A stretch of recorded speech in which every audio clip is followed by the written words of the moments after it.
जब इस दुनिया में बर्फ़ जमाने की कोई मशीन या फिर कोई फ्रिज नहीं था, तो भारत जैसे गर्म देशों में जब पहली बार बर्फ़ आई या फिर देखने को मिली, तो फिर किस तरह का वो नज़ारा था? मतलब जब भारत के लोगों ने पहली बार ठंडी बर्फ़ का पानी पिया, इस विषय पर ही मैं इस वीडियो में आज चर्चा करने वाला हूँ। नमस्कार दोस्तों, ये बात है सन 1806 की। उस वक्त इस पूरे विश्व में बर्फ़ जमाने वाला जैसा कोई भी मशीन का आविष्कार नहीं किया गया था। लेकिन एक अमेरिकन बिजनेसमैन था जो कि इंग्लैंड में रहता था। वो पैसे कमाने के नए तरीके खोज रहा था। तो उसे पता लगा कि भारत जैसे गर्म देशों में अगर बर्फ़ पहुंचाई जाए तो फिर इससे बहुत ज़्यादा मुनाफा कमाया जा सकता है। तो फिर इंग्लैंड की ठंडी जमी हुई झीलों से बर्फ़ काटकर उसने समुद्री जहाज़ों में लोड करके लगभग 180 टन की बर्फ़ जब पहली बार उसने भारत पहुंचाई और सबसे पहले कोलकाता में बर्फ़ की खेप पहुंचाई गई थी, तो देखते ही देखते वो बर्फ़ की पूरी खेप उसकी बिक गई थी, क्योंकि भारतवासियों ने इससे पहले कभी भी बर्फ़ देखी ही नहीं थी, ना ही बर्फ़ का पानी पिया था। और गर्मियों के मौसम में आपको पता ही है कि भारतवर्ष में कितनी गर्मियां होती हैं, तो हाथों हाथ फ्रेडरिक की जो बर्फ़ की खेप है वो बिक गई थी। हालांकि इंग्लैंड से भारत में बर्फ़ पहुंचाने में समुद्री जहाज़ में 4 महीने लग जाते थे और 180 टन की जो बर्फ़ होती थी, वो पहली बार में तो 80 टन की जो बर्फ़ होती थी वो पिघल गई थी। मतलब सिर्फ 100 टन बर्फ़ ही यहाँ पहुँच पाई थी। हालांकि वो बर्फ़ भी हाथों हाथ बिक गई थी और उन्हें काफ़ी अच्छा मुनाफा हुआ था।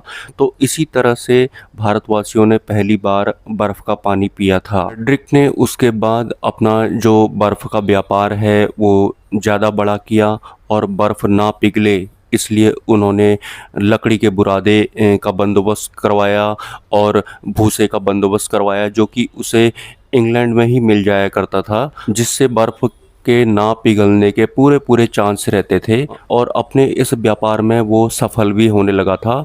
लेकिन भारत में बर्फ़ को स्टोर करने का या फिर रखने का कोई भी जगह या फिर ऐसा कुछ भी नहीं था। तो पहली बार इंडिया में आइस हाउस बनाए गए, कोलकाता में, चेन्नई में या फिर बॉम्बे में, जहाँ पर बर्फ़ को स्टोर किया जाता था।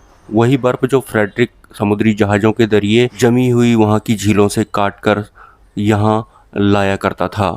ये काम बहुत लंबे समय तक चला था और भारतवासियों ने गर्मी में पहली बार बर्फ़ का पानी भी इसी वजह से पिया था। हालांकि फ्रेडरिक का ये व्यापार करने का आइडिया बहुत ज़्यादा जोखिम भरा था, क्योंकि समुद्री जहाज़ को भारत पहुंचने में लगभग 4 महीने लगते थे और इसके अलावा बर्फ़ को वो पिघले ना, इसका भी ख्याल रखना पड़ता था। फ्रेडरिक का ये पैसे कमाने का आइडिया काफ़ी जोखिम भरा था, लेकिन उन्होंने करोड़ों रुपए कमा लिए थे इस बिजनेस के बल पर, क्योंकि भारतवासियों ने उससे पहले बर्फ़ देखी ही नहीं थी, ना ही गर्मियों में बर्फ़ का पानी पिया था।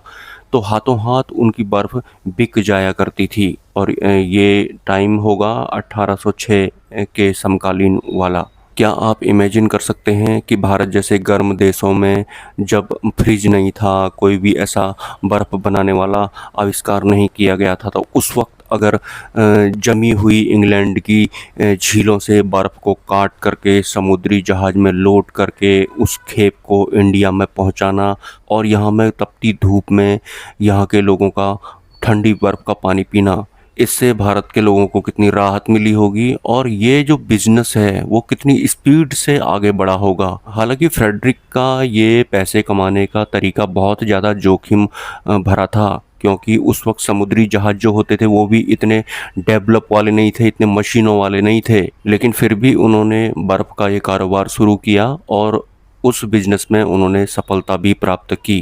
तो फ्रेडरिक ट्यूडर नाम के एक अमेरिकन ने इंग्लैंड की जमी हुई बर्फ की झीलों से बर्फ काट करके समुद्री जहाज में लोड करके 180 टन की खेप के हिसाब से भारत में बर्फ पहुंचाई और उसके बाद ही भारत के लोगों ने गर्मी के मौसम में बर्फ का ठंडा पानी पिया था। ये वीडियो आपको कैसा लगा आप ज़रूर बताइएगा और आप मुझे व्हाट्सअप भी कर सकते हैं। मिलते हैं किसी नेक्स्ट वीडियो में। नमस्कार, हैव अ नाइस डे।